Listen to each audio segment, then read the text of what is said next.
योगिना कामदं मोक्षदं चयोकाराय नमो नमः। अविरल शब्द घनुग्गा प्रक्षालति सकल भूतल मल कलंका मुनिभिरुपास्य तीर्थ सरस्वती हरत नो दुर्ता अज्ञानतिमिरान्ध्यानां ज्ञानाञ्जनशलाकया चक्षुरुन्मीलितमेन तस्मै श्रीगुरुभे नमः। परम गुरुभे नमः। परम्पराचार्यगुरुभे नमः। सकलकलशविध्वंसकं श्रेषां परिवर्धकं धर्मसम्बन्धकं भव्यजीवमनः प्रतिबोधकारकं दं शास्त्रं श्री तत्त्वार्थसूत्रजी नामधेयम्। अस्य मूलग्रन्थकर्तारः श्री सर्वज्ञदेवः उत्तरग्रन्थकर्तारः श्री गणधरदेवः प्रतिगणधरदेवः तेषां वचनोऽनुसारमास श्रीमद् आचार्य प्रवर उमा स्वामी आचार्येण विष्टम मंगलम भगवान वीरो मंगलम गौतमो गणि मंगलम कुंद कुंदार्यो जैन धर्मोस्तु मंगलम सर्वमंगल मांगल्यम सर्वकल्याणकारकम प्रधानां सर्वधर्माणां जैनं जयतु शासनम्। मोक्षमार्गस्य नेतारं भेत्तारं कर्मभूव्रतां ज्ञातारं विश्वतत्त्वानां वन्दे तद्गुणलब्धये। उसकी आईडी चेंज कर, दोनों एक आईडी में खुल गई। उसकी आईडी चेंज कर, तूने खोल दिया गूगल मीट। पंच परमेष्टि भगवान की जय। संत श्रोमणी आचार्य गुरुवर श्री विद्यासागर जी महामुनिराज की जय। परम पूज्य आचार्य श्री समय सागर जी महाराज की जय। कैमरा बंद कर दो उसको।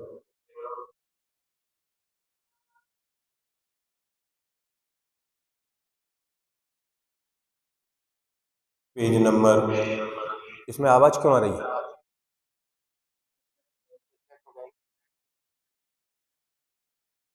म्यूट करो ना तुम उसको। 215 सूत्र नंबर 31। 30 नंबर के सूत्र में सत का लक्षण, उत्पाद, व्यय और ध्रुव रूप कहा गया था। अब ध्रुव का लक्षण क्या है? क्योंकि द्रव्य का लक्षण सत है, सत का लक्षण उत्पाद, व्यय और ध्रुव है। तो ध्रुव किसे कहते हैं ये भी हमें जानना आवश्यक है। उत्पाद किसे कहते हैं, व्यय किसे कहते हैं और ध्रुव किसे कहते हैं, तब हम पूरे वस्तु के स्वरूप को समझ सकते हैं, जान सकते हैं। तो 31 नंबर सूत्र है, तद्भावाव्ययम नित्यम। तद्भावाव्ययम नित्यम, तद्भाव रूप से जो अव्यय है अर्थात नष्ट नहीं होता, वह नित्य कहलाता है। तद्भाव क्या है? तो अपनी जाति रूप भाव।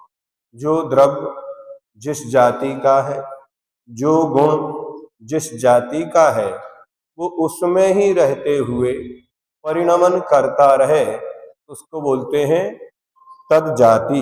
अपनी अपनी जाति रूप भाव से जो अव्यय माने नष्ट नहीं होता, व्यय नहीं होता, बना रहे। जैसे अपन कुएं से पानी भरते हैं, कितना भी पानी निकालते जाओ बाल्टी से, लेकिन कुएं के पानी का लेवल वहीं रहता है। उसमें से पानी आ भी रहा है और जा भी रहा है। जो उसमें आओ है, झिर है, उनमें से निरंतर उसमें पानी आ रहा है, वो लोग निकाल रहे हैं, पानी जा रहा है, और फिर भी पानी का लेवल बराबर बना हुआ है।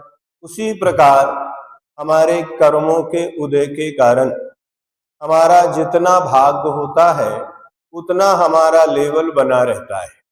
हमारे पास धन आ रहा है, हम उसको व्यय कर रहे हैं, फिर भी हमारे पास धन की एक सीमा बनी हुई है, पूरी तरह उसका अभाव नहीं होना। आप उसी हिसाब से खर्च करते हैं जितना हमारे पास आय होती है, उसी हिसाब से आपके पास आय होगी जितना आप व्यय करते हैं। तो ऐसी निरंतरता, फिर भी एक लेवल उसका बना रहना, तो जो द्रव्य है या भाव है उसका नष्ट नहीं होना, वही उसका नित्यपना है।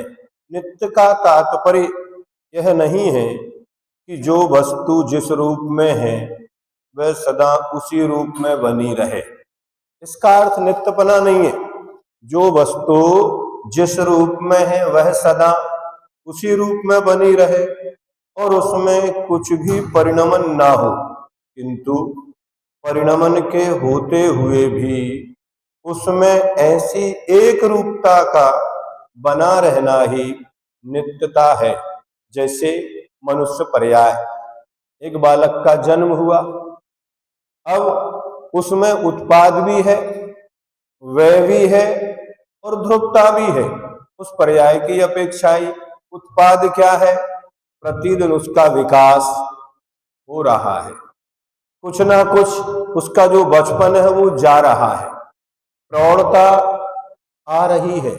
लेकिन मनुष्य पर्याय बनी हुई है, वो मनुष्य ही है, वो चाहे बालक हो, युवा हो, वृद्ध हो, लेकिन है क्या? वो मनुष्य ही है। तो उसमें उत्पाद हो रहा है, अगली अगली पर्याय, अगला अगला समय उसका उत्पन्न हो रहा है। और जो वर्तमान में उसकी बाल अवस्था है वो धीरे धीरे जा रही है, और उसकी जो मनुष्यता है, मनुष्य का शरीर है, वह अपना बना हुआ है। तो ऐसे ही उत्पाद भी हो रहा है, व्यय भी हो रहा है, फिर भी वो बना हुआ है, ध्रुवता रूप में है। तो उसके उस भाव का अव्यय रूप रहना, उसका नाम है नित्यता, उसको कहते हैं ध्रुव। वो कभी भी उसका अभाव नहीं होगा। किस रूप में बना रहेगा? तो अपनी जाति रूप। नित्य का अर्थ ये मत लगाना, कुछ लोग ऐसा ही सर्वथा एकांत रूप से नित्य मानते हैं कि जो वस्तु जैसी है वो हमेशा वैसी ही बनी रही। नहीं, जो आपको नित्य देखने में आ रहा है उसमें भी उत्पाद व्यय हो रहा है। क्या?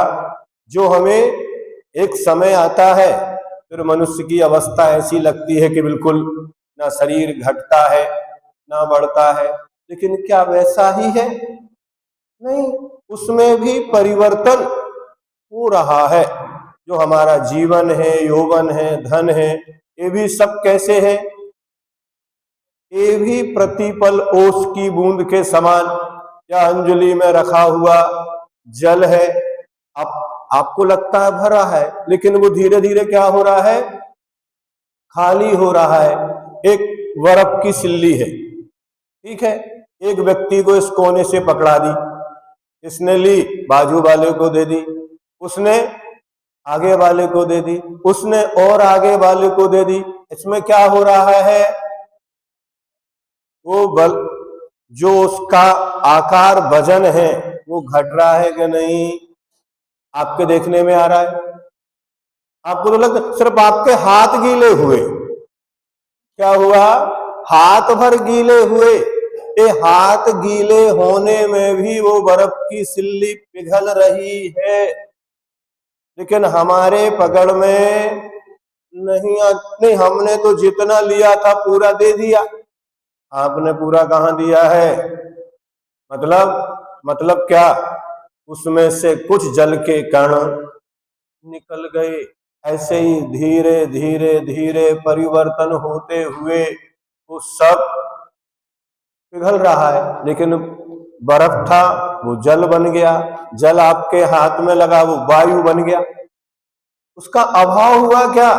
जो वायु है वही बाद में पुनः फिर जल बन जाएगी। तो ये परिवर्तन, लेकिन वो जल का जल के रूप या उद्गल के रूप में ही परिवर्तन चल रहा है। तो उसका उसी रूप में परिवर्तित होते रहना, इसको बोलते हैं नित्यता।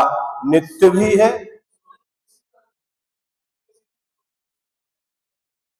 आपको नहीं दिखता उसमें से। अगर आप ध्यान से देखें, आप सुनिए सुनिए सुनिए, उद्गल में कितने गुण हैं? स्पर्श है, रस है, गंध है, वर्ण है। वो वर्ण गुण में परिवर्तन आ रहा है कि नहीं आ रहा है? आप जैसा लाए थे वैसा ही रखा है कि उसमें कुछ ना कुछ? आप बताइए, परिवर्तन हो रहा है कि नहीं? अपने पकड़ में नहीं आ रहा है, वो सूक्ष्म परिणमन चल रहा है, हम उसको नहीं समझ पा रहे कि इसमें परिवर्तन हुआ। उसका जो वर्ण है वो धीरे धीरे कहीं ना कहीं उसमें परिवर्तन अगर नहीं आता तो फिर बाद में साफ क्यों करते हो, मांझते क्यों हो? वो वायु के सहयोग से भी उसमें परिवर्तन आएगा कि नहीं आएगा? तो किसी ना किसी गुण का परिवर्तन चल रहा है, और एक का चल रहा है तो सबका चल रहा है, वो उसके उसी रूप में है। क्या हुआ? जो वर्ण पीला ही है, पीले रूप में भी परिवर्तन होगा कि नहीं होगा? होगा तो सही। तो गंध में उसमें कोई गंध है कि नहीं है? अगर वो पुद्गल है तो उसमें स्पर्श भी है, रस भी है, गंध भी है और वर्ण भी है। क्या सोने को खाया जाता है, आपको पता है? बोलो। अरे हम सिर्फ ये पूछ रहे हैं, स्वर्ण को खाया जाता है कि नहीं खाया जाता? तो वो कुछ गुण करेगा कि नहीं? वो अंदर जाके क्या सोना हर अवस्था में सोना ही बना रहेगा? नहीं, उसकी भस्म बन जाती है। सोने को भी जला दिया जाता है, राख बन जाती है। किसकी? स्वर्ण भस्म होती है ना। भस्म का अर्थ क्या है? वो राख बन गई, राख बन गई तो आपने ग्रहण कर ली, अब वो रक्त बन गई। क्या उस स्वर्ण को हमने खाया, जो धातु रूप था वो रक्त रूप हो गया, मांस मज्जा बन गई, वो अस्थि रूप हो गया। क्या वो सोना जो था, ठीक है सीधा आप नहीं खाएंगे, लेकिन उसकी कोई प्रक्रिया है। यहां तक कि सीधा भी पत्थर पे घिस के पानी में घोल के पिला दिया जाता है, पानी में उबाल के। अब आपको लगता है कि हमारा बिस्कुट तो पूरा जो के तो और पानी उबल गया और उसका उसमें गुणधर्म आया, तो उसमें से निकली कोई पर्याय तभी जल में आई। क्या कहा? उसमें से कुछ निकला तभी उसमें आएगी। जैसे किसी ने हमारा फोटो खींचा तो हमारे यहां से कुछ रेज निकली, उसने कैच की है। अगर इसमें नहीं निकलती तो उसको कैच नहीं कर सकते थे। ऐसे भी द्रव्य है कि कैमरा में नहीं आते, वो देखने में नहीं आ रहे। तो प्रत्येक वस्तु प्रति समय परिवर्तित हो रही है और वो उसी रूप में बनी हुई भी है, अन्यथा वो नित्य नहीं कहलाएगी। तो हमारी दृष्टि अगर नित्य पर है तो अनित्य पर नहीं होगी, और जिस समय हमारी दृष्टि अनित्य पर है उस समय नित्य पर नहीं होगी, लेकिन उसकी ध्रुवता तो बनी रहेगी। हम किसको देख रहे हैं? हम नित्य का वर्णन करेंगे उस समय अनित्य गौण हो जाएगा, जब अनित्य का वर्णन करेंगे तो नित्य गौण हो जाएगा। हम जो 12 भावना पढ़ते हैं, है ना, अगर किसी को वैराग्य दिलाना हो तो कौन सी भावना पढ़ेंगे? असरण, अनित्य, यही पढ़ेंगे ना। जब तक हम वस्तु की अनित्यता का चिंतन करेंगे तो हमें वैराग आएगा। लेकिन यदि वस्तु एक है, नित्य है, तो फिर हमें वैराग आएगा क्या? नहीं आएगा। हम किस समय किसका चिंतन करें, कब क्या उपयोगी है, कहां किसका चिंतन करें, ये हमें अगला सूत्र बताएगा।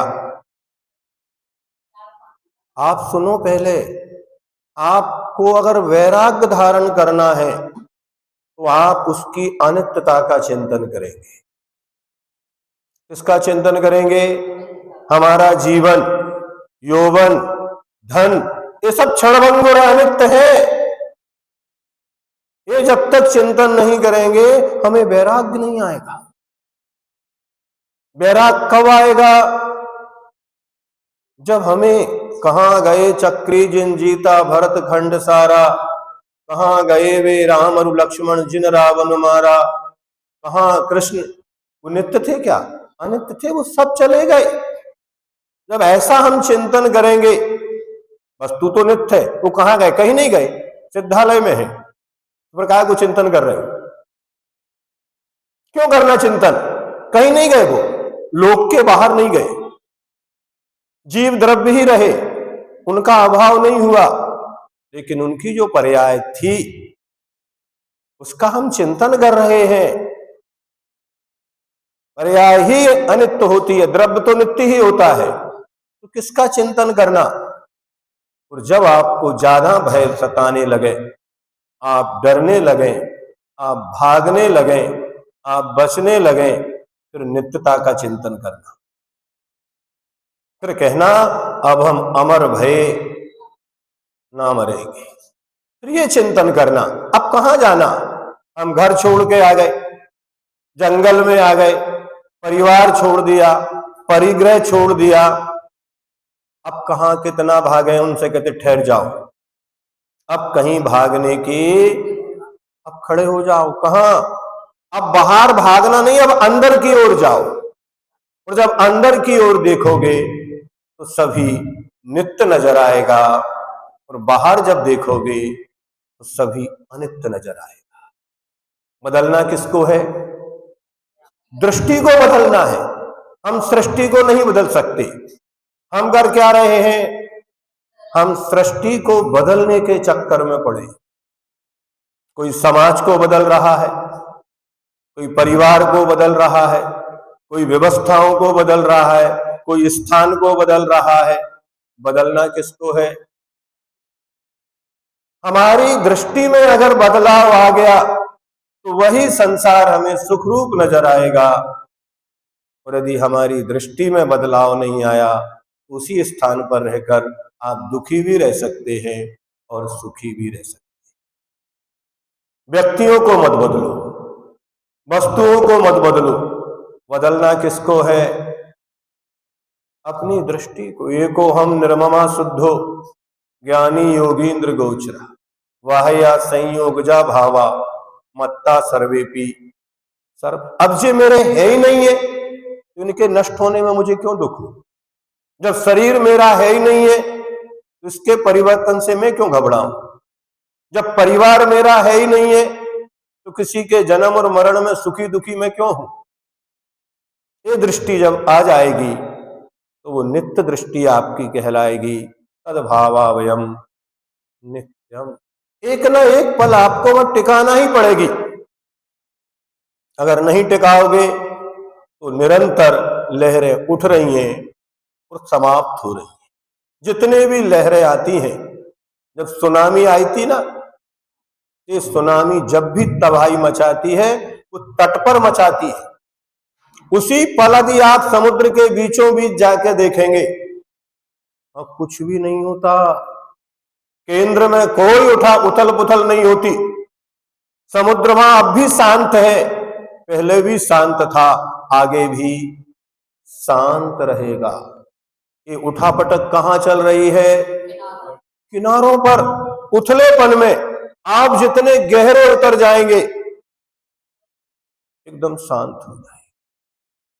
ये जितनी भी है, ये हमारी कमी कहें, ज्ञान की कमी कहें तो भी उठापटक होती है, धन की कमी कहें तो भी उठापटक होती है। जब पूरी तरह से धन आ जाता है तो कोई उठापटक नहीं, फिर कोई अभिमान नहीं। ऐसे ही पूरी तरह जब केवल ज्ञान हो जाता है, बताओ कितने विकल्प हैं केवली भगवान को?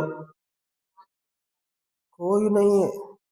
ऐसे ही थोड़ा सा हमारे पास बल आ जाता है, तो हमें उसका अहंकार होता है। लेकिन वास्तव में हमारे पास पूर्ण बल आ जाए, किसके पास होता है तुल बल? बताओ। अब उनके लिए कुछ होता है क्या? नहीं होता। इसलिए वो नित्य है। ये हमको जानना है तो नित्य क्या है? तो कह रहे जो वस्तु जिस रूप में थी उसका उसी रूप में परिवर्तन होते हुए भी अव्यय रहना, उसके उस भाव का समाप्त नहीं होना ही नित्यता है। ये दृष्टि अपनी जब हो जाएगी, कितनी भी हवा चले, पत्ते हलते, फूल हलते, कभी तना भी झूलता है क्या? और जो तना झूल जाता है वो शीर्षासन कर जाता है क्या? जो तना अगर हिलने लगे तो इसका अर्थ क्या है? वो शीर्षासन कर जाएगा, उखड़ जाएगा। जब तक वो डाली कितनी भी हिले, अगर डालियां नहीं हलती हैं तो भी वह वनस्पति का पेड़ नहीं है। क्या कहा? अगर वो नहीं हिलती है तो भी गड़बड़ है, और अगर वो हिलता है तो भी गड़बड़ है। ये दोनों ही अवस्थाएं हैं, अपन अपने तरीके से उसको देखते हैं। एक बार नेहरू जी और गांधी जी शांति निकेतन में पहुंचे। कुछ बच्चे कक्षा में बैठे हुए पढ़ रहे थे, कुछ सो रहे थे, कुछ बच्चे वृक्षों पर चढ़े हुए थे और ऊधम मचा रहे थे।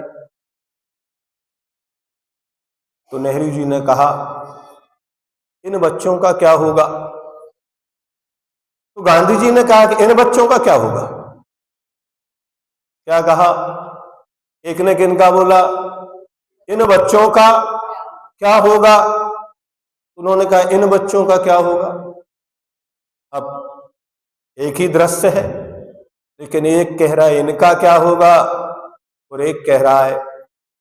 नेहरू जी का अभिप्राय था कि जो बच्चे कक्षा में पढ़ नहीं रहे हैं, अगर ऐसे ही मस्ती करते रहेंगे तो पढ़ाई कब करेंगे?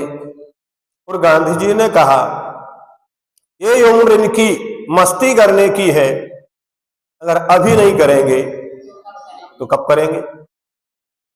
बताओ। जिस समय जो अवस्था है वैसा परिणमन होता ही है, होना चाहिए। अगर नहीं होता है तो कई बार अपन कहते ये व्यक्ति पागल तो नहीं है क्या? अगर घर में किसी का मरण हो जाए और रोए नहीं तो फिर क्या संदेह होता है? इसको रुलाओ। एक रो रहा है तो उसे समझाओ। वही दो ही दृश्य है। जब कोई रोता है तो आप जाके क्या करते हैं उसको? सब अरे भैया बहुत उपदेश, कुछ भी करेंगे, मतलब रो रहा है तो उसको चुप करेंगे। अब वो एक बेचारा व्यक्ति बैठा है, जब तुम चुप ही करा रहे हम नहीं रो रहे, क्या बात हो गई? लेकिन इन दोनों अवस्थाओं के बीच में भी एक व्यक्ति रो भी नहीं रहा है और पागल भी नहीं है, इसका अर्थ है वो तीसरी अवस्था है, वो दृष्टि है। वो कह रहा है ठीक है। पंडित जी साहब सुनाते थे, एक पंडित जी थे, घर में इकलौता बेटा था, चला गया, पंडित जी नहीं आए। अगले दिन आए, लोगों ने पूछे पंडित जी साहब कल नहीं आए थे, कहाँ गए थे? मेहमान आया था उसे छोड़ने गए थे। ये भी एक दृष्टि है। क्या हुआ? मेहमान आया था उसे छोड़ने गए थे, मतलब खुद का बेटे का उनने नहीं कहा कि हमारे यहां शोक हो गया, कि मरण हो गया, कि हमें कष्ट है कि आप हमारे आना नहीं। एक मेहमान आया था और उसे हम, ये भी एक दृष्टि है। तो आपको सृष्टि को नहीं बदलना, किसको बदलना है? सृष्टि को बदलना है। लेकिन दोनों ही एक सम्यक एकांत भी होता है, इसलिए नित्य का भी चिंतन करें तो अनित्य का भी चिंतन करें। ऐसा नहीं कि हम तो ठीक है, ऐसा नहीं।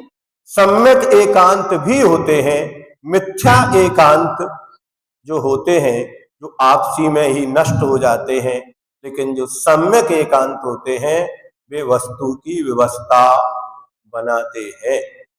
नहीं समझे ना? अब भगवान के तो कल्याणक हुए थे, गर्भ कल्याणक हो गया, जन्म कल्याणक हो गया, लेकिन दीक्षा नहीं ले रहे। बोलो किसको चिंता हो गई? मतलब अगर कोई वस्तु नित्य ही रहे तो फिर दीक्षा की क्या आवश्यकता है? मतलब भगवान को भी याद दिलाना पड़ा। दीक्षा दिलाई नहीं, क्या दिलाया? सीधे सीधे कहा कि भगवान आप दीक्षा ले लो, है? सीधे तो नहीं कहा, कुछ ऐसे संकेत दिए कि भगवान समझ जाएं। इसी का नाम बुद्धिमानी है कि अब आप चलो। ऐसे ही जब भगवान नहीं बोल रहे तो चिंता हो गई। ये दो ही भगवान के साथ हुआ, सौधर्मेंद्र दो के ही साथ परेशान हुआ। बोलो अजितनाथ से पारसनाथ तक ऐसी कोई समस्या नहीं आई, लेकिन दो भगवान के लिए एक को दीक्षा दिलाना पड़ी तो एक को बुलवाना पड़ा। बोलो ऐसा हुआ कि नहीं हुआ? 23 के साथ क्यों नहीं हुआ? बोलो हो सकता था? नहीं, ये कर्म भोग भूमि से आए थे। इसलिए आगम में लिखा कि दो ही तीर्थंकरों के काल में प्रतिक्रमण होता है, आदिनाथ भगवान और महावीर के काल में। 23 भगवान 22 भगवान के काल में प्रतिक्रमण की आवश्यकता नहीं पड़ी। बोलो क्या कहा है? हाँ, खोजो। आपको लगता है नया, हम कुछ नया कह रहे, नया नहीं पुराना ही है। पहले वाले जो थे वो जड़ बुद्धि थी, अनजाने में उनसे भूल होती थी, इसलिए प्रतिक्रमण करते थे। सरलता थी, सहजता थी। और भगवान महावीर के जितने शिष्य वे वक्र बुद्धि है, सब जानते हैं फिर भी गलती करते हैं। क्या कहा? लेकिन अजितनाथ से लेकर पारसनाथ तक के जैसा लिखा था वैसी चर्या पालन करते, इसलिए कोई प्रतिक्रमण की आवश्यकता नहीं। स्नान तब करना पड़ता है जब कोई अशुद्धि हो। घर में कचड़े ही नहीं है तो फिर का दिन भर झाड़ू लगाते रहे क्या? कोई फोबिया है हमें क्या है? कुछ लोगों को फोबिया हो जाता है, वो दिन भर झाड़ू लिए खड़े रहते हैं। एक बीमारी है, ध्यान रखो किस समय क्या करना। वो बड़बड़ ही करते रहेंगे, सारे परिवार को परेशानी करते रहेंगे। ये क्या है? एक बीमारी है। नहीं, जो व्यक्ति गलती नहीं करता है उसके लिए प्रतिक्रमण की कोई आवश्यकता। जगह आपके व्रतों में कोई दोष नहीं लगे तो प्रायश्चित लोगे क्या? आप बताओ। व्रतों में दोष लगे, आगम में जिस विधि लिखी है व्रतों की करने की, आप वैसा ही कर रहे हैं तो आपके अंदर कोई गिलानी नहीं आएगी। फिर आप नहीं जाएंगे गुरुजी प्रायश्चित दे दो, किस बात का पूछेंगे वो? नहीं ऐसे ही दे दो, आएगा पर है? नहीं देंगे। इसलिए 22 तीर्थंकरों के काल में ना अतिचार लगते थे, ना अतिक्रमण होते थे, ना व्यतिक्रम होता था, ना अतिचार ना अनाचार।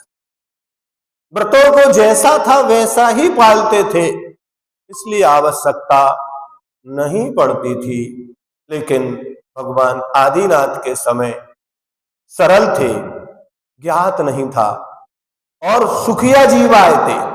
ध्यान रखो, ज्यादा सुखिया होने पर भी बहुत वेदना होती है। क्या? अगर ज्यादा सुखमय जिंदगी जी रहे हैं तो भी क्या होगा? वेदना होती है। और ज्यादा दुखी होगे तो भी। इसलिए धर्म ध्यान को मध्यम, न ज्यादा सुखी हो न ज्यादा दुखी हो। अगर अधिक सुख में डूब जाते तो लोग मंदिर ही नहीं आते, बोले फुर्सत ही नहीं। और ज्यादा दुखी है तो खाने कमाने से ही फुर्सत नहीं है, इतनी देर मंदिर में कहां से बैठेंगे? उनके पास भी समय नहीं है। इसलिए बीच की अवस्था हो, न ज्यादा सुखी हो और ना ज्यादा। आप क्या चाहते हो, हम पूरी तरह सुखी हो जाएं? गलत बात है। हम पूरी तरह दुखी हो जाएं तो भी मन नहीं लगेगा। मन तभी लगता है जब हमें अपने धर्म के अनुकूलताएं मिलती हैं। तो ऐसा आप मानिए। अब एक बार पुनः पढ़ देते, सभी लोग आ गए। तद्भावाभ्यम नित्यम, तद्भावाभ्यम नित्यम, तद्भाव। तद्भाव माने अपनी जाति रूप भाव से जो अव्यय है, नष्ट नहीं होता, वे क्या कहलाता है? नित्य कहलाता है। नित्य का तात्पर्य यह नहीं है कि जो वस्तु जिस रूप में है वह सदा उसी रूप में बनी रहे, जो गुण जिस रूप में है वैसा ही बना रहे। नहीं, प्रतिपल इसमें क्या हो रहा है? परिवर्तन। उसमें कुछ भी परिणमन ना हो, किंतु परिणमन के होते हुए भी उसमें एक रूपता बना रहना ही नित्यता है, जिसे देखकर हम तुरंत पहचान लें कि यह वही वस्तु है। जब हम किसी से मिलते उसको बोलते आप कितने बदल गए, नहीं बोलते आप तो बहुत बदल गए। ये बदल गए क्या हुआ? परिवर्तन। लेकिन आप हैं तो वही, बदलते हुए भी आप वही व्यक्ति हैं। हमने आपको कितना छोटा देखा था, अब आप बड़े हो गए। हमने आपको कितना अच्छा बलवान देखा था, अब आप वृद्ध हो गए। अब तो आप पहचान में ही नहीं आ रहे। मतलब ऐसा होता कि नहीं होता? तो व्यक्ति वही व्यक्ति रहकर भी प्रतिपल क्या हो रहा है? हम बहुत देर बाद ये पता लगा पाते कि इसमें परिवर्तन हुआ, लेकिन वास्तव में तो उसमें परिवर्तन होता कि नहीं होता।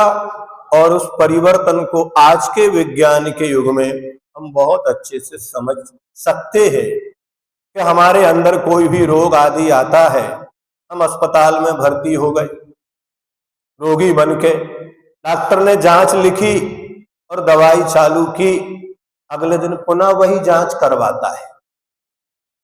क्या करता है? और अगले दिन कहता नहीं, कल जो थी वो आज। मतलब एक दिन में परिवर्तन हुआ कि नहीं हुआ? किसने पकड़ लिया? डॉक्टर ने। और यदि वो ठीक नहीं होता है, वो भले ही कहे कि परिवर्तन नहीं हुआ, इसके बाद भी परिवर्तन तो विज्ञान एक सीमा तक पकड़ेगा। इसका अर्थ ये नहीं है कि उसमें कुछ नहीं आया तो परिवर्तन नहीं हुआ। नहीं, इसके बाद भी परिवर्तन हुआ। परिवर्तन एक प्रकृति का स्वभाव है, परिणमन होगा ही। अगर वो द्रव्य है तो उसमें परिणमन तो होगा ही होगा।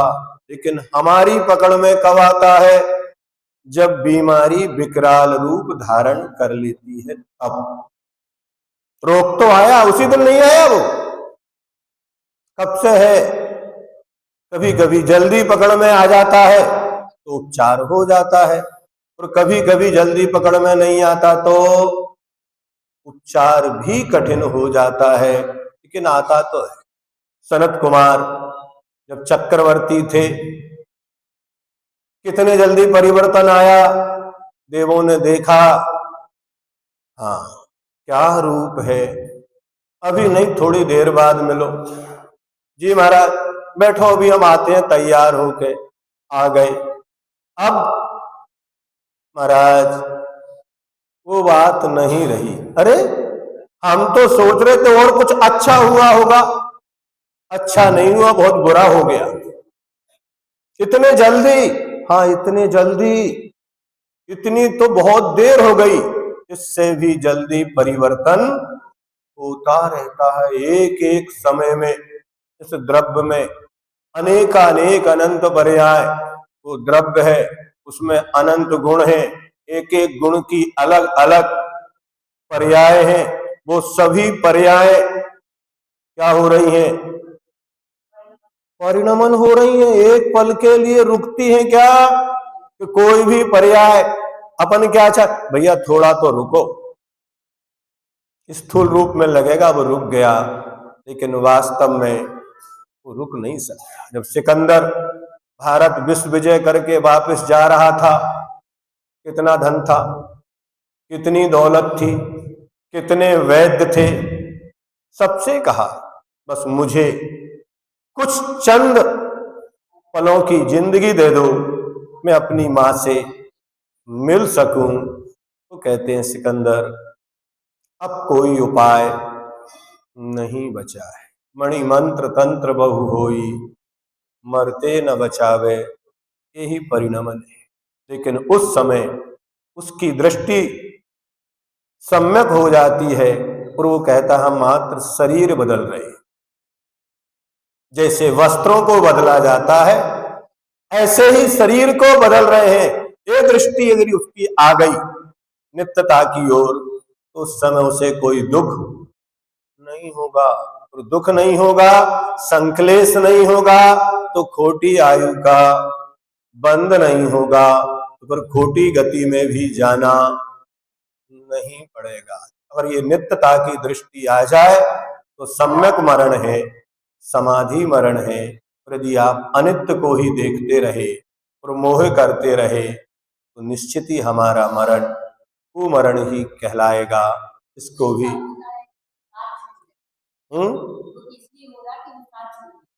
क्या छूट गया? किसका साथ? इसलिए तो एकत्व भावना है। अगली भावना तो पढ़ो, अकेली अनित्य थोड़ी है। आप अकेलो, अरे सुनो तो, आप अकेलो मरे अकेलो, ये भी तो मानो। साथ था कहां? क्या आप साथ में आए थे? जब साथ में नहीं आए तो साथ कैसे जाओगे? क्या आप साथ रह रहे हो? नहीं रहते। सिर्फ मात्र अव्यय रूप में आपका मोह है जो एक दूसरे को जोड़ के रखा है। एक पल को भी तो पास में कोई बैठता नहीं है, मात्र रोते हैं।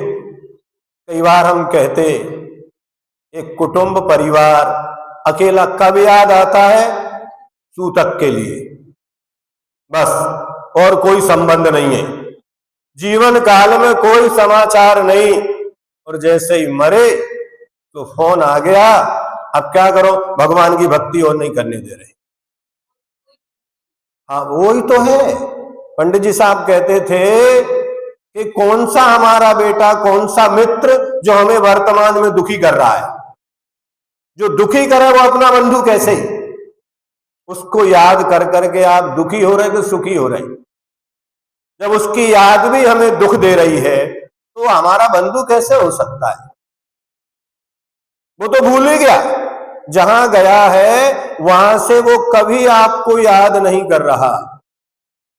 चाहे वो सशरीर विदेश गया हो, वो चाहे शरीर छोड़ के परभव में गया हो, दोनों ही अवस्था में पीछे वाले को कोई याद नहीं। मात्र बाकी के बैठे बैठे यहां क्या करते रहते आप? उसको बंधु माने क्या? उसकी नित्यता पे विचार करो। अच्छा है विदेश गया तो अपना कमा खा रहा है, अपना काम कर रहा है, हम क्यों रोए? कोई आवश्यकता नहीं। वो परभव में गया है तो भी क्या हुआ? उसने अगली पर्याय धारण कर ली, उसका कोई दूसरा व्यक्ति परिवार उत्सव मना रहा होगा, ये भी चिंतन कर सकते हैं। अगर वो सम्यक दृष्टि है तो नंदीश्वर द्वीप चला गया होगा, विदेश क्षेत्र चला गया होगा, ये भी तो चिंतन कर सकते हैं। भगवान के समूह शरण में दिव्य धुनी सुन रहा होगा, अपने अवधि ज्ञान से तुम्हें रोता हुआ देख रहा होगा। ऐसा भी हुआ, धन्य कुमार चरित्र में है, धन्य कुमार को सिंह खा गया, वो देव पर्याय में पैदा हो गया और मां अस्थियां इकट्ठी करती जा रही है, रोती जा रही है। ये तो सत्य घटना है। वो वहां से आता है तो कहता है मां क्यों रोती है? मैं तो ये हूं। अरे तू कहां है? हाँ मैं ही हूं, मैं ही हूं, यही नित्य है। मैं हूं ये क्या है? ये ही नित्य है कि वह भी मैं ही था, ये भी मैं ही हूं, तू क्यों रो रही है, चल ये मंत्र जहां से हमें मिला है उन्हीं महाराज के पास तू भी चल। और वो कहां ले गया, उन्हीं मुनि महाराज के पास। उसको भी इस संसार की, क्योंकि संसार अनित्य है और मोक्ष नित्य है। असरण मसुभ मनत्यम मोक्षस्तद विपरीता। संसार असरण है, अशुभ है, अनित्य है। मोक्ष शरण रूप है, नित्य है, शुभ है। ऐसा चिंतन निरंतर करो तो आपको समझ में आएगा नित्य क्या है। तो मोक्ष नित्य है। असरण भाव ना पड़ो, लेकिन उसका प्रतिपक्षी भी है कि शरण कोई नहीं है। हाँ है ना, कोई तो शरण होगा। कहां, या संसार में कोई शरण नहीं है। शरण कहां है, मोक्ष में है। संसार में कुछ भी शुभ नहीं है, सब अशुभ है। तो शुभ कहां है, मोक्ष में। संसार में कुछ भी नित्य नहीं है, तो नित्य कहां है, मोक्ष में। ऐसा निरंतर ध्यान करो, इसी का नाम नित्य के चिंतन के लिए है। मोक्ष इससे विपरीत है। अब आप दोनों चीज चाहते हैं कि मोक्ष भी मिल जाए, हाँ, तो संसार ही मिल जाए। अब आप दोनों ही चाहते हैं तो दो ही काम नहीं हो सयाने, विषय भोग और मोक्ष पयाने। एक समय में एक ही काम हो सकता है, लेकिन हम दोनों नाव में सवार होना चाहते हैं। तो कहते हैं दो ही मुख पंथी चले न पंथा, और दो ही मुख सुई सिए न कंथा। अगर जिस सुई में दो मुख होते हैं वो वस्त्र को नहीं सिल सकती, और दो तरफ मुंह करके कोई चलेगा तो मार्ग में चल नहीं सकता। एक ही आपको निर्णय करना पड़ेगा, या तो आप अनित्य को छोड़कर नित्य की ओर। इसलिए पहले अनित्य का भान कराते हैं कि क्या क्या अनित्य है, अशुभ क्या क्या है, इसका पहले ज्ञान हो जाए तो आप अनित्य को छोड़ पाएंगे। लेकिन आप तो अनित्य को ही नित्य मानकर बैठे हैं। आप ऐसे रह रहे हैं, हमें कहीं जाना ही नहीं है। यो यत्र निवसन्नास्ते सा तत्र कुरुते रतिम, यो यत्र रमते तस्मात् दन्यत्र सा न गच्छति। कहीं जाना ही नहीं चाहता। बेटे कितना भी अच्छा महल बना ले तो भी माता पिता कहते हम तो यहीं ठीक है।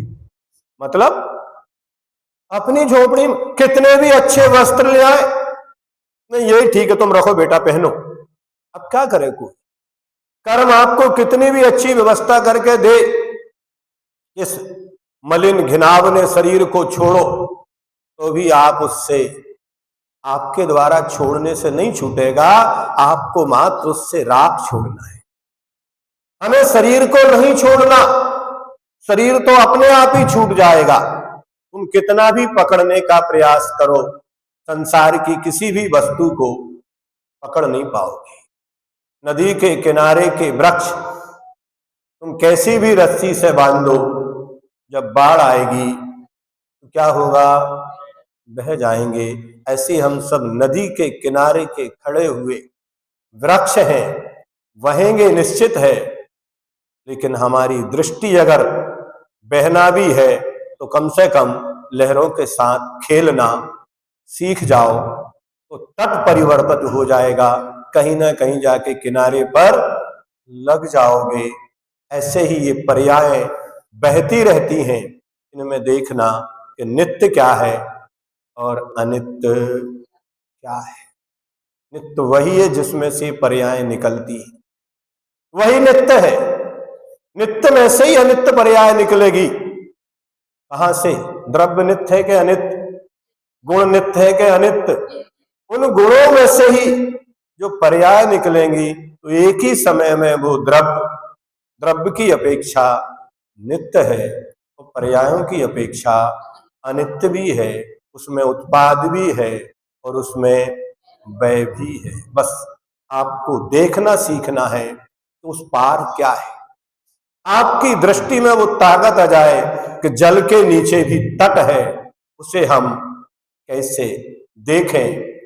और जब सिर हिलाओगे तो भी नहीं दिखेगा, और बर्तन हिलाओ तो भी नहीं हिलेगा।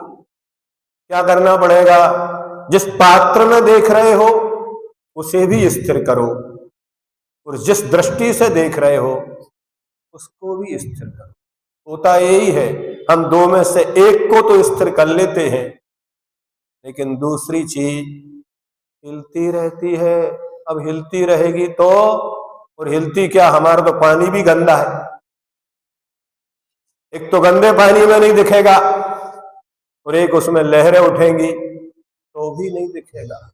इसलिए लहरें उठना बंद हो जाए, कीचड़ नीचे बैठ जाए, फिर देखना उस नदी में क्या क्या वस्तुएं पड़ी, कितने रत्न समुद्र में भरे पड़े हैं। ऐसी हमारी ये आत्मा में कसायों की मलिनता और योगों की चंचलता भरी पड़ी है, फिर वो देखने नहीं देती। हमारे ज्ञान, दर्शन, चारित्र, सुख, वीर्य, अनंत गुण कौन कौन कहां कहां भरे पड़े हैं। अगर एक बार वो कसायों का अभाव हो गया, लहरों का अभाव हो गया, तो द्रव्य फिर दिखेगी आत्मा नहीं। हमें अभी दिखती है, झकझक कर रही है, मायाचारी कर रहे तुम लोग। हाँ, गंदे पानी में कभी भी नीचे की वस्तु देखने में नहीं आएगी। पहले उसकी कीचड़ को अलग करने का प्रयत्न करो, फिर उस पानी के पात्र को एक जगह टिकाओ। इसलिए ध्यान के लिए एकाग्रता, बैठ जाओ। अब ऐसी, पहले कहते पाप से बचना मुश्किल है, ऐसी अवस्था में पहुंच जाओ पाप को करना ही मुश्किल है। क्या? पाप से बचना मुश्किल है, कसायों से बचना, और अब कसायों को करना भी। ये अवस्था अपन प्राप्त कर लें। पाप से तो बचने के सब प्रयत्न करते, लेकिन ऐसी अवस्था में जब अपन पहुंच जाएं कि अब तो हमसे पाप होना भी क्या हो जाए, मुश्किल हो जाए। पाप भी अपना पता पूछ के भागने लगे, कर्म भी भागने लगे। अब आपके पास रहकर क्या करेंगे? आप तो हमारा सम्मान, पहले मेहमानों से परेशान थे, एक दिन आ जाए कि हमारे यहाँ कोई मेहमान आना ही ना चाहे, है हो सकता है ना। आप बैठे रहो ध्यान में, लोग आएंगे, देखेंगे, चले जाएंगे। यदि आप उनसे बैठ के बातें करने लगो तो दो चार को और अगले दिन लेके आ जाएंगे, भंडारा हो रहा है चलो। हाँ, अकेले थोड़ी आते हैं, दो चार को और लेके आ जाते हैं। तो ऐसे ही पहले हम पाप से बचना मुश्किल है, फिर पाप को करना मुश्किल है, पुण्य को करना मुश्किल है, और बाद में पुण्य से बचना मुश्किल है। हाँ, ऐसा भी होता है कि पहले तो हमसे पुण्य होता ही नहीं है, अच्छे काम कर ही नहीं पाते हैं, और फिर पुण्य से बच के दिखाओ। है किसी की क्षमता संसार में रहता हुआ व्यक्ति और पुण्य से बच जाए? हो ही नहीं सकता। और संसार में रहता हुआ व्यक्ति पाप से बच जाए? हो ही नहीं। 10वें गुण स्थान तक पाप प्रकृतियां हैं, तो 13वें गुण स्थान तक तुम क्या बचोगे? भगवान नहीं बच पा रहे। अनंत ज्ञान होते हुए भी वेदनी कर्म के बंध से जब वे नहीं बच पा रहे, तो अपन बच पाएंगे क्या? इसलिए इन दोनों के बीच का मार्ग निकालो। पुण्य भी है और पाप भी है, फिर भी हमको एक तीसरी अवस्था है, उसको अगर आपने देख लिया वही नित्य है। पुण्य तो आता है जाता है, पाप आता है, क्योंकि दोनों पर्याय है। क्या कहा? ये दोनों क्या है? आप किसको पकड़ना चाहते? निरंतर लगे पुण्य की क्रियाओं को करने में, कहते आचार्य नहीं, उनको भी ज्यादा नहीं। निरंतर पाप में ही लगे हैं, नहीं, आप बीच का मार्ग लाओ। तीसरी भी अवस्था होती है। रस्सी के दो हाथ हैं, तो बीच में मथानी भी तो, अगर वो मथानी ना हो तो रस्सी घूमेगी क्या? बोलो, रस्सी आती है जाती है, रस्सी आती है, लेकिन बीच में क्या है? तो मथानी क्या है? ध्रुव है। नित्य है। रस्सी का आना जाना, उत्पात, व्यय और मथानी का वहीं के वहीं अपनी धुरी पर ही घूमना, साथ में वो भी घूमती है। कौन? मथानी नहीं घूमेगी क्या? घूम रही है, तभी तो घी निकलेगा, तभी तो नवनीत आएगा। तो ऐसे ही हमारी एक पर्याय आए, एक पर्याय जाए, फिर भी हमारा चेतन द्रव्य वहीं का वहीं बना रहे। कुछ हम पाप से बच सकते हैं, चाहते हुए भी नहीं बच सकते। उसी प्रकार हम पुण्य से भी चाहते हुए भी बच सकते क्या? नहीं बच सकते। हाँ, इन दोनों के जो फल है, क्या करना? तीसरी दृष्टि क्या है? पुण्य का फल और पाप के फल में क्या मत करो। और हर्ष विषाद तभी होगा जब मोह होगा। कब होगा? तो मोह को कम करो। जितना मोह कम होता जाएगा, गुरुजी कहते थे अगर बच्चे के हाथ में लड्डू दो तो वो कूदता है, नाचता है, लेकिन बूढ़े के हाथ में दो तो नहीं नाचता। नहीं नहीं, फिर वो बूढ़ा नहीं है। यही तो समस्या है। अगर बालक को लड्डू मिले तो वो होगा, लेकिन बड़ों को मिले वो चुपचाप खाते हैं, चंचलता नहीं मचाते। हाँ, अगर तुम भी कूदने लगो तो फिर बुद्धि से बाल हो, अभी क्या कहा जाएगा? बाल बुद्धि कहलाओगे। अच्छा नहीं लगेगा, लोग कहेंगे कैसा पागल बूढ़ा है। लेकिन बच्चा अगर उधम ना मचाए तो कैसा बच्चा है? इसलिए उसमें ऐसी व्यवस्था होगी, हमें लगेगा। क्या कहा? अभी आपने बड़े लोग देखे नहीं है, केवली भगवान कभी नहीं मुस्कुराते। केवल ज्ञान हो गया, समोसरण की लक्ष्मी, इतना बड़ा लड्डू मिल गया। अगर कोई केवली हंसते हो तो बता देना, आप मुझे बता दो। बस वही तो आपको अभ्यास करना है, यही आपको अभ्यास करना है कि हास कसाय के रहते हुए भी ना हंसे तो पुरुषार्थ है। क्या कहा? अब भूख नहीं लगी हो फिर कह रहे उपवास है, इसको उपवास थोड़ी माना जाएगा। उनको परिसय थोड़ी कहेंगे। परिसय तभी परिसय कहलाएंगे कि सर्दी लगे और वस्त्र ना हो। क्या कहा? शीत परिसय कब कहलाएगी? प्यास लगे और पानी ना पिए तो उसको परिसय जय कहा जाएगा। अब प्यास ही नहीं लगी, हम प्यास को जीत रहे, कौन मानेगा इसके लिए? कोई नहीं मानेगा। परिसय जय तभी, महानता तभी है कि आपके पास धन आए लेकिन अभिमान ना आए, आपके पास ज्ञान हो और अभिमान ना हो, आपके पास बल हो और अभिमान ना हो तो विनम्र कहलाओगे, विनय कहलाएगी। आपके पास कुछ है ही नहीं है, नहीं हम तो बहुत संतोषी है। तुम्हारे पास है क्या? काहे का संतोष है आपके लिए? सबसे बड़ा असंतोषी वो ही जिसके पास ज्यादा धन है ना, वो असंतोषी है।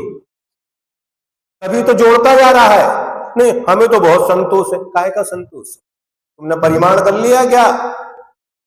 अगर तुम परिमाण कर लो तो फिर संतोष है। यदि परिमाण नहीं है, कितना भी धन है, उसे संतोषी नहीं कहा जा सकता। मात्र हम किताबें इकट्ठी कर लें हम ज्ञानी हैं? नहीं। ज्यादा किताब है मतलब हम ज्यादा अज्ञानी हैं। अब तो हमें इतनी किताबों की आवश्यकता पड़ी कि इतना ज्ञान हमारे पास नहीं है, लेकिन बिना किताबों के भी ज्ञान नहीं होगा। बहुत कम लोग कहेंगे ये बात। नहीं हम पूरी अलमारी भर के वहीं बैठे लाइब्रेरी में, इसका अर्थ क्या है? एक विद्यार्थी ने, एक छोटी सी प्रसंग आपको सुना देते हैं, खत्म करेंगे। एक विद्यार्थी ने पीएचडी की और उसने कहा कि बौद्धों की क्या देन है। हिंदुओं की क्या देन है, लेकिन जैनों का कुछ भी देन नहीं, योगदान नहीं है ज्ञान के क्षेत्र में। क्योंकि उनका नालंदा विश्वविद्यालय था, बनारस विश्वविद्यालय था, लेकिन जैनों का कोई विद्यालय नहीं था। पीएचडी आई गोमटेस में डॉक्टर भागचंद जी भागेंदु के पास। भागेंदु जी ने वो पीएचडी दिखाई भट्टारक जी के लिए, चारू कीर्ति जी थे उस समय बड़े वाले, उन्होंने कहा इसको रोक दो, ये लिख रहा है कि जैनों का कोई योगदान नहीं है। बोले सच्चा योगदान तो जैनों का ही है। क्या कहा उन्होंने, सच्चा योगदान तो जैनों का ही है, आप पुस्तक को ज्ञान मानते हो। जैन के साधु अपने आप में चलते फिरते विश्वविद्यालय हुआ करते थे। उनके पास उपाध्याय परमेष्टि के पास जो 25 मूल गुण है वो पूरा विश्वविद्यालय है। क्या पुस्तक है इसलिए हम ज्ञानी मानते हैं? नहीं, हमारे आचार्यों ने पुस्तक रखी नहीं, एक पुस्तक जहां पड़ी वहीं छोड़ दी, कभी साथ लेके गए नहीं, किसी ने दे दी तो पढ़ ली, लिखी तो भी छोड़ दी। शिव आचार्य महाराज प्रारंभ में संघ छोटा था, लोग नहीं समझते थे, लोग लिखते रहते थे रचनाएं, और वही पाटा पे छोड़ दिया, बिहार कर दिया। बाद में आचार्य महाराज ने कहा हमने ये भी लिखा था, ये भी है कहां, हम तो वहीं छोड़ा है, लाई नहीं। चाहे ज्ञान सागर जी हो, चाहे आचार्य महाराज हो, बाद में कुछ लोगों ने राइटिंग में लाई, मैच की, हाँ हमारे मंदिर में, फिर पता लगाया गुरुजी कहां कहां गए थे, कौन से मंदिर में गए थे, किसी के काम में वो डायरी पैड आएगा नहीं, खोजे गए। यहां तक कि डाक पड़ी है, पोस्ट कार्ड पड़ा है, सुबह उठे चिंतन किया, उसी पे लिख दिया, पोस्ट कार्ड को वहीं छोड़ दिया, उन गुनगुना के अपने याद कर लिया। किसके लिए? स्वांत सुखाय बहुजन हिताय। तो हमारे आचार्यों ने इतना दिया, इतनी देन है कि हम उनका ऋण कभी भी चुका नहीं सकते। ऐसी दृष्टि हम सभी बनाएं। महावीर भगवान की जावानी के